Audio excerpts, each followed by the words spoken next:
جو عموماً ایشیا، افریقہ اور امریکہ سے آتے ہیں۔ وہ مجھ سے بالکل مروب نہیں ہوا۔ اسے ٹپ دینے کی پیشکش بھی ناکام ثابت ہوئی۔ پھر میں نے کہا، مجھے جانے دو، یہ تاج برطانیہ کے ایک وفادار کی توہین ہے۔ اس نے اس بات کی بھی پرواہ نہ کی۔ اچھی خاصی تلخی ہونے لگی۔ کچھ میں بھی گرم ہو گیا۔ میں نے انکا کو اس کے سر پر بھیجنے سے گریز کیا۔ یہ دیکھ کر ہوٹل کے دوسرے منتظمین بھی آ گئے۔ پھر میں نے جلال کے عالم میں کہا، بخدا یہ کمینگی برداشت نہیں کر سکتا، مجھے اندر جانے کی اجازت ملنی چاہیے۔ یہ کہہ کر میں نے اپنا پستول نکال لیا۔ پستول دیکھتے ہی وہ سراسیمہ ہو کر پیچھے ہٹ گئے اور میں تمام کر و فر اور بے نیازی کے ساتھ کلب میں داخل ہو گیا۔ اندر پہنچا تو معطر فضاؤں نے میرا احاطہ کر لیا۔ وہاں ہلکی ہلکی روشنیاں تھیں، سرگوشیاں، لطیفے، قہقہے، شراب کی بو اور دھیمی موسیقی۔ اندر کی عمارت سے ایک شان ٹپکتی تھی۔ میں نے پستول جیب میں رکھ لیا تھا۔ میں امرائے لندن کے درمیان بیٹھ گیا۔ زیادہ تر میزیں بھری ہوئی تھیں اور مختلف جوڑے ایک دوسرے سے بے پرواہ ہو کر راز و نیاز میں مصروف تھے۔ مجھے معلوم تھا کہ وہ کلب میں کوئی ہنگامہ نہیں کریں گے، کیونکہ اس سے کلب کی بدنامی ہوتی ہے۔ وہ میری واپسی تک منتظر رہیں گے۔ لیکن میرا خیال غلط نکلا۔ میرے بیٹھتے ہی ایک شخص مؤدب انداز میں میرے قریب آیا اور کلب کے قواعد ضوابط کے بارے میں بتانے لگا۔ میں نے کہا، میرا مقصد صرف کچھ دیر کی سیر و تفریح ہے۔ میں لندن کے عمرہ کی زندگی قریب سے دیکھنا چاہتا ہوں۔ مجھے مطالعہ مشاہدہ کا شوق ہے۔ یہاں مہمانوں کے ساتھ ایسا سلوک نہیں ہونا چاہیے۔ وہ زچ ہو کر چلا گیا۔ میرے مخصوص لباس نے بہت جلد کلب کے ممبروں کی توجہ اپنی جانب مبذول کر لی۔ منتظم فردن فردن میرے پاس آ کر خوش آمد کرتے رہے اور میں ڈٹائی کے ساتھ بیٹھا رہا۔ سارا مجھے نظر نہیں آ رہی تھی۔ میں اس اجنبی ماحول میں کسی قدر بے اطمینانی سی محسوس کر رہا تھا۔ قیمتی فرنیچر، جھاڑ فانوس، مرصع دیواریں، خوبصورت اور دیدہ زیب پردے، غرض ہر چیز اور ہر جگہ سے دولت کا اظہار ہوتا تھا۔ آخر مجھے دھمکی دی گئی کہ پولیس طلب کر لی جائے گی۔ میں نے مسکرا کر کہا کہ وہ یہ حربہ بھی آزما لیں۔ میں تنہا بیٹھا تھا اور سامنے ہال میں رقص کرتے ہوئے جوڑوں کی طرف دیکھ رہا تھا۔ تنہائی دور کرنے کے لیے ضروری تھا کہ کوئی ہنگامہ برپا کیا جائے، کسی لڑکی کو بلایا جائے۔ میں نے انکا کو اشارہ کیا کہ وہ اس ہال کی سب سے حسین لڑکی کو میرے پاس بلائے۔ لمحوں کی دیر تھی۔ میں نے دیکھا میکسی میں ملبوس ایک بہت ہی دلکش لڑکی میرے پاس لڑکھڑاتی ہوئی آئی۔ اس نے مجھے سلام کیا اور بیٹھنے کی اجازت طلب کی۔ میں نے بخوشی اسے کرسی پیش کی۔ مجھے اس کے قریب دیکھ کر کلب کے منتظمین کچھ مطمئن ہو گئے۔ انکا فوراً ہی میرے سر پر آ گئی۔ وہ لڑکی وحشت زدہ انداز میں مجھے دیکھنے لگی۔ میں نے شائستہ لہجے میں کہا، میرا نام دولت علی خان ہے۔ میں ہندوستان سے اپنے حاکموں کی سرزمین دیکھنے آیا ہوں۔ آپ سے مل کر بڑی خوشی ہوئی۔ مجھے ارما آرتھر کہتے ہیں۔ مجھے بھی آپ سے مل کر مسرت ہوئی۔ آپ یہاں کب تشریف لائے؟ اس کے لہجے میں نفاست تھی۔ مجھے یہاں آئے ہوئے 2 ماہ کے قریب ہو گئے ہیں۔ ہندوستان، پراسرار ہندوستان، مجھے وہ ملک دیکھنے کی بڑی تڑپ ہے۔ میں نے وہاں کے مندروں، عمارتوں کے بارے میں بہت کچھ سنا ہے۔ کیا واقعی ہندوستان اتنا حسین ہے جتنا کہا جاتا ہے؟ اس نے معصومیت سے کہا۔ ہندوستان کی سرزمین حسین ہے، لیکن لوگ یہاں کے حسین ہیں۔ یہ بڑے مہذب اور مہمان نواز ہیں، میں نے کہا۔ اس عرصے میں میری طلب پر میز مختلف قسم کے مشروبات اور دوسرے لوازم سے بھر گئی تھی۔ میں نے مختصر وقفے میں اسے متاثر کر لیا۔ اس کی خدمت میں ایک بیش قیمت ہار پیش کیا۔ یہ ہار میں اپنی جیب میں احتیاطاً رکھ کر لایا تھا۔ حسین لڑکیوں کے سامنے میری زبان خوب چلتی تھی۔ کوئی 1 گھنٹے کی دل نشین اور رنگین صحبت کے بعد بھی وہ نازنین میرے پاس سے اٹھنے پر آمادہ نظر نہیں آتی تھی۔ اس عرصے میں ہال بھر گیا تھا اور ارما کے گرد خوشپوش نوجوان چکر لگا رہے تھے۔ میں نے ابھی تک انکا سے کوئی خاص کام نہیں لیا تھا۔ جب میں ارما سے دلکش باتوں میں مصروف تھا تو انکا نے مجھے ٹھوکا دیا۔ سارا، اس نے مجھے اشارہ کیا۔ میں نے پلٹ کر دیکھا۔ واقعی سارا اپنے بدن پر عمرہ کا لباس آراستہ کیے بغلی کمرے سے ایک 40 سالہ شخص کے ساتھ آ رہی تھی۔ اس کی آنکھیں چڑھی ہوئی تھیں۔ سارا نے مجھے دیکھا اور انکا نے مجھے بتایا کہ یہ شخص لارڈ عصمت کے مقربین میں سے ایک ہے اور اس کی دولت ہتھیانا چاہتا ہے۔ اس کے ہاتھ سارا کی پشت پر تھے اور وہ تقریباً جھکی ہوئی آ رہی تھی۔ اس کے پیچھے 2-3 ادھیڑ عمر کے خوش شکل آدمی اور نظر آئے۔ وہ سب مجھ سے دور ایک میز پر جم گئے۔ معلوم ہوا کہ اندر جوئے کا کمرہ ہے جہاں وہ سارا کو کھلا کر ہال میں لے آئے تھے۔ سارا کبھی کبھی ان کی بات پر زور سے قہقہ لگاتی اور وہ بے تحاشا اس کا ساتھ دیتے۔ سارا کو ان مسٹنڈوں کے درمیان دیکھ کر مجھے ایسا محسوس ہوا جیسے میری تزئین، میری کلدیپ، میری نرگس اور میری رخسانہ غنڈوں میں گھر گئی ہو۔ میرا خون کھولنے لگا۔ سارا سے ایک عجیب لگاؤ دل کو محسوس ہوتا تھا۔ دن بھر وہ میرے ساتھ تھی۔ رات کو میں نے اسے اس بدمستی کے عالم میں دیکھا تو احتیاط کے تمام تقاضے میرے ذہن سے محو ہو گئے۔ ادھر ارما میرے چہرے کا رنگ بدلتا دیکھ رہی تھی۔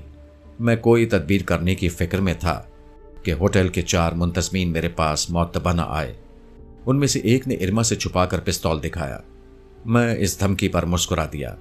انہوں نے مجھے اٹھنے کا اشارہ کیا۔ میں اپنی جگہ بیٹھا رہا۔ وہ کوئی شور شرابہ نہیں چاہتے تھے، لیکن مجھے کوئی معمولی آدمی سمجھ رہے تھے، کوئی لچا لفنگا۔ کسی وقت بھی کوئی بڑا ہنگامہ ہو سکتا تھا۔ جب میں اپنی جگہ مستعد بیٹھا رہا تو مجھے ایک جانی پہچانی شکل کا ایک شخص اپنی طرف آتا دکھائی دیا۔ وہ جب میرے قریب آیا اور اس نے میری صورت دیکھی تو لپک کر مسافے کے لیے ہاتھ بڑھا دیا۔ ہیلو دولت علی خان، ارے آپ کہاں رہتے ہیں؟ میں تو آپ کو تلاش کر رہا تھا۔ جم، آہا سراغ رسا جم، ہاں کہو بھائی کیسے ہو؟ دیکھو یہ لوگ مجھے پریشان کر رہے ہیں۔ یہ وہی سراغ رسا تھا جسے میں نے اپنا معمول بنا کر اسمتھ کی روح طلب کرنے کا کام لیا تھا۔ اس نے آتے ہی ان لوگوں کو دھتکار دیا۔ یہ دولت علی خان ہیں، ان کی عزت کرو۔ تم لوگوں نے صرف انہی کی وجہ سے مجھے بلایا ہے۔ لوگوں کو پہچانا کرو۔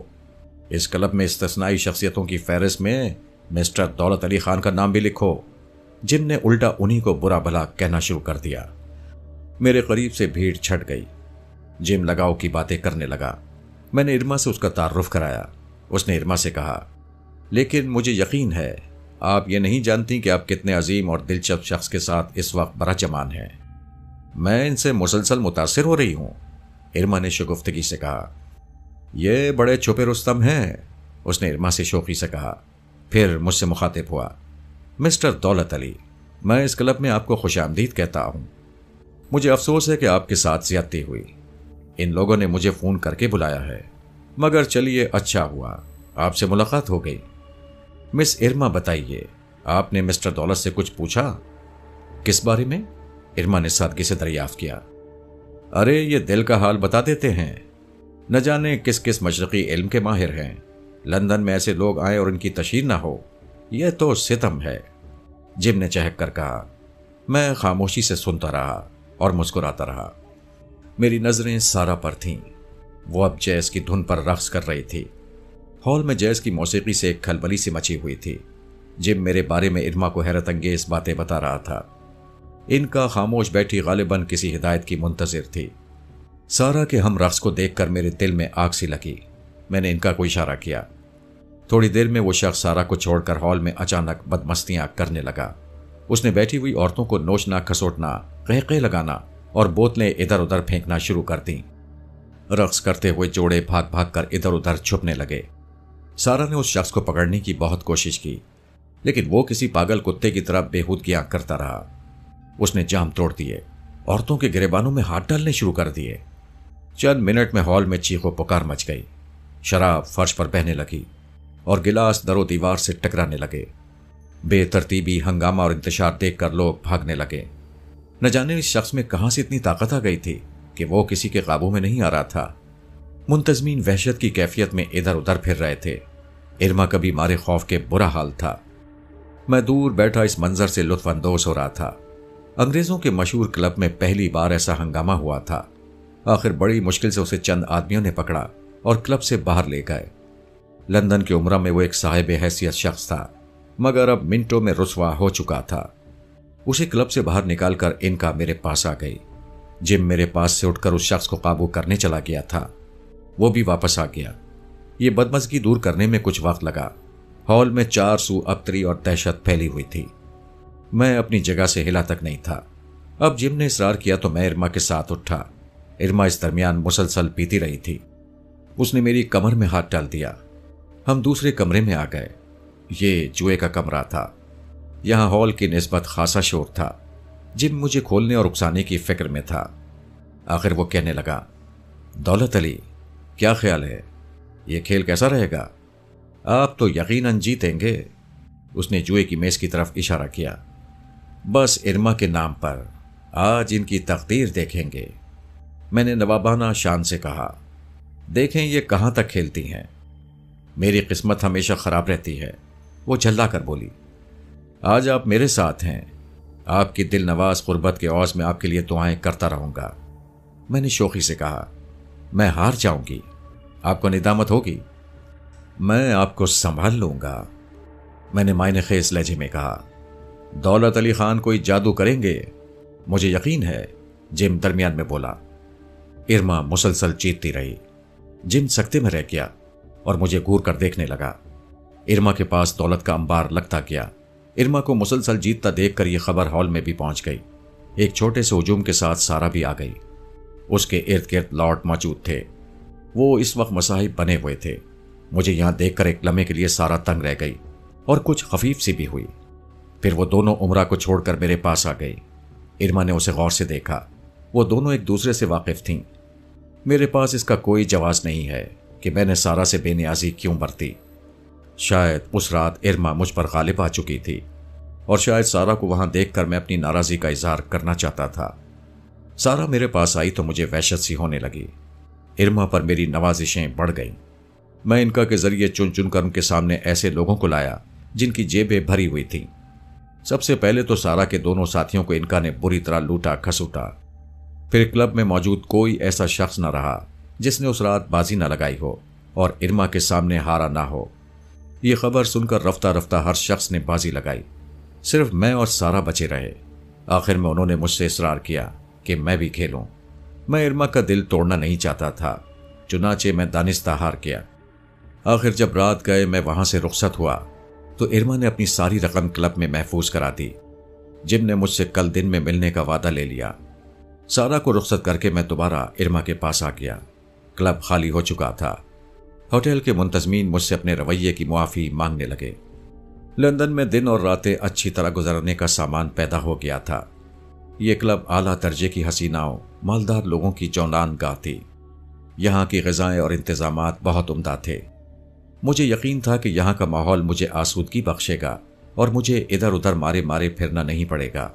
سب کچھ یہیں مہیا ہو جائے گا۔ اگلی صبح پیچھا چھڑانا مشکل ہو گیا۔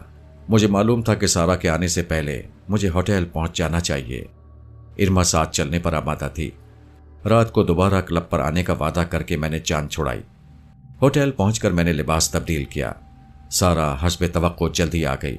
اس وقت میں نے سارا کو ان اندیشوں سے پہلی بار وضاحت سے خبردار کیا جو اس کے باپ کے انتقال کے بعد میرے دل میں ابھر رہے تھے۔ اس دن میں دیر تک ہوٹل ہی میں رہا۔ دوپہر کو پروگرام کے مطابق نوجوان سراغ رسا جم آ گیا۔ ہم تینوں پراسرار علوم کے موضوع پر بحث کرنے لگے۔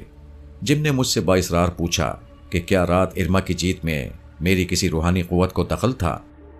میں نے جواب دیا، یوں ہی ایک کوشش ضرور کی تھی۔ سارا کے سامنے جم کچھ کہتے ہوئے جھجک رہا تھا۔ آخر سارا سے معذرت کر کے وہ مجھے ہوٹل کے ریسٹورانٹ میں لے گیا۔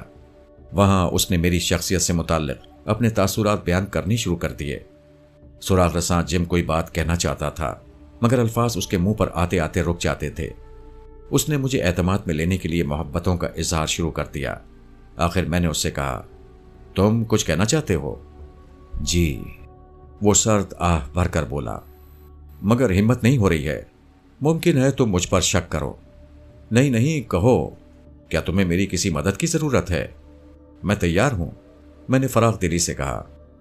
دولت علی، تم عظیم ہو، مجھے واقعی تمہاری مدد کی ضرورت ہے۔ یقین کرو میں ایک بااعتماد آدمی ہوں۔ یقیناً تم مجھ سے جھوٹ نہیں بول سکتے۔ ہاں کہو، کیا بات ہے؟ دولت علی، بات عجیب ہے، میں نے تم جیسا شخص اپنی زندگی میں کبھی نہیں دیکھا۔